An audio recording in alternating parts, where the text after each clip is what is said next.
Alors, suite et fin de cette partie C, où on essaye de trouver une condition pour avoir une matrice orthogonale avec des nombres entiers. Donc on vient de voir que si M est orthogonale, nécessairement elle a un coefficient non nul par ligne et par colonne qui est égal à plus 1 ou moins 1. On vous propose maintenant la réciproque.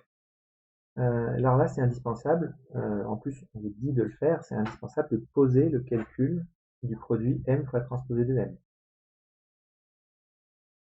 Donc si vous voulez montrer que M fois transposé de M égale bien l'identité, et je vous rappelle, ça va suffire de le faire parce que depuis la question 4, on sait qu'il suffit de le faire dans un sens. C'est indispensable de calculer les coefficients ij quelconques, donc ça par la formule habituelle, et la gestion de la transposée, ça va faire somme des mik, mjk. C'est ça qui nous a donné la somme des mik carrés pour les coefficients i égale j. Et on va voir ce qui se passe quand i est différent de j. Donc quand i égale j, on a somme des mik carrés. Donc on est sur la ième ligne, et par hypothèse, il y a un seul coefficient non nul qui vaut plus ou moins 1. Donc en fait, là-dedans, il y a un seul terme non nul, qui va être le carré de 1 ou de moins 1. Donc ça va faire 1. Ça c'est i égale j.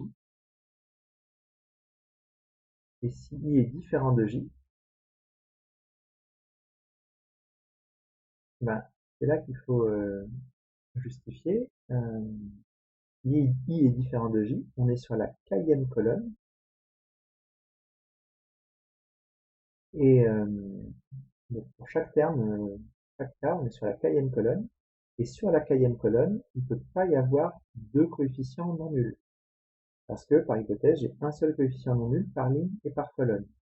Donc tous les termes de cette somme-là sont nuls, parce qu'il n'y a jamais deux termes non nuls qu'on multiplie aussi, ici, sinon ça ferait deux termes non nuls sur la kème colonne. Voilà, c'est comme ça qu'on obtient donc 1 si i égale j, 0 sinon, c'est comme ça qu'on obtient la matrice identité.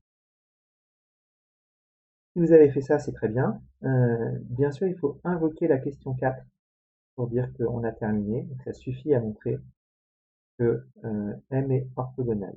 Ceci dit, pour tout vous avouer, la question n'explicitait pas de conclure que M était orthogonal, mais bon, elle aurait peut-être dû le faire. En tout cas, si vous avez mis une phrase de conclusion, ça montre votre recul sur le sujet. Bien sûr, on ne pourrait pas vous en vouloir de ne pas le faire. Voilà, pour finir, on vous demande un exemple de matrice orthogonale de taille 4 autre que l'identité.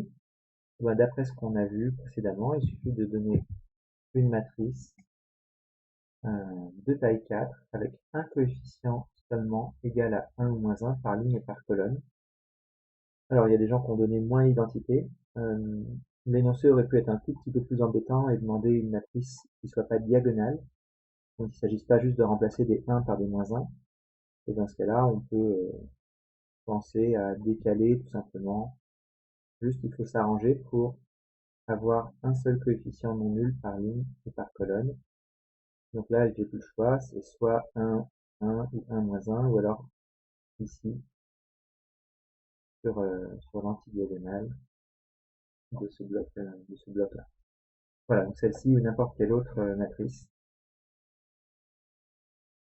va donc donner une matrice M telle que M fois transposé de M soit orthogonale. Donc voilà M et M fois transposé de M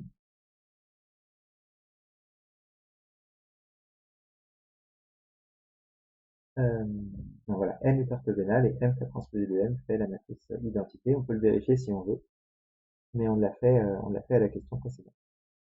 Donc voilà un exemple de matrice qui fonctionne. Vous prenez n'importe quoi, même moins l'identité ou vous remplacez un 1 par un moins 1. Vu la manière dont était posée la question, c'est acceptable également. Voilà, donc une partie pas très compliquée, mais c'est déroutant parce que on a une matrice de taille n, ça oblige à écrire des sommes de 1 à n, ça oblige à, à couper des sommes en deux soigneusement. Enfin, en tout cas, si on veut faire les choses proprement, ça nécessite un petit peu d'entraînement. Donc je vous invite pour ça à refaire tout ce qui est démonstration de propriété générale, comme pour la première partie, la partie A, hein. Tout ce qui est propriété générale sur les matrices de taille quelconque. Je vous invite à savoir refaire les calculs où on a pris des sommes, pris les sommes en deux, etc. Et pas seulement avoir une vague idée de comment ça marche, vraiment avoir l'habitude de manipuler des sommes de taille quelconque.